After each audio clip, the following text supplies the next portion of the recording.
learn that premarital sex isn't a sin and finally stop letting multiple time born again virgin church strumpets future fake news. Everybody say amen. God. There's informed consent, right? So I'll qualify. Like I'll say I'm a mystic Christian. I really do believe that the Bible doesn't teach that premarital sex is a sin, right?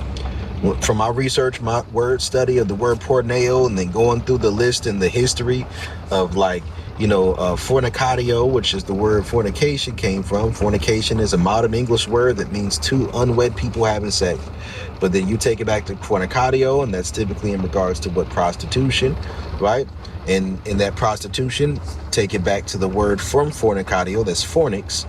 Fornix is the word for arches. Arches are where they went to do prostitution. And then when you take prostitution back into a older biblical context, it's about idolatry and ritualistic temple prostitution.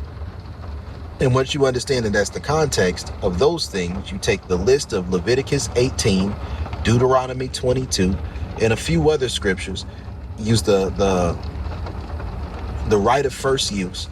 You go through with the words that define fornication and the words used for them in the Greek and the Hebrew, which is zana and then porneo or pornuo, right?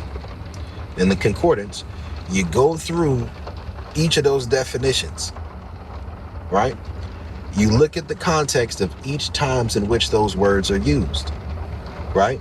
And as you're going through the narrative of the scriptures that are used proof text, right, to say that premarital sex is a sin, you go through that list and then you see if the definitions that are actually there fit into the narrative of the context of those scriptures,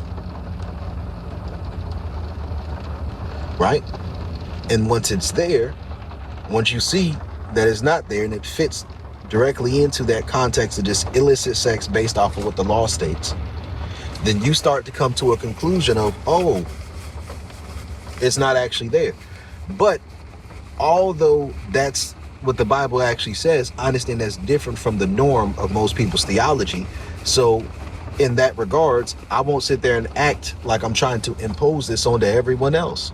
That's just my own particular study. Those are my own particular freedoms. To me, a lot of what mystic Christianity represents is when you have a certain revelation or epiphany, or something feels right or wrong to you internally and it feels like it's coming from God, and then you go through the biblical interpretation and it's like, oh, this grace that I'm given about this particular subject, that I don't feel convicted or wrong about this.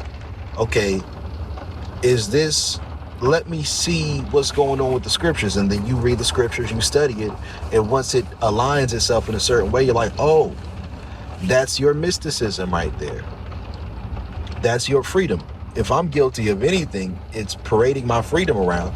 But I do it in such a self-sabotaging manner, depending on what's going on and how well I can communicate it, to where I pretty much pray that if somebody's not meant to see my content, that they don't see it. Right?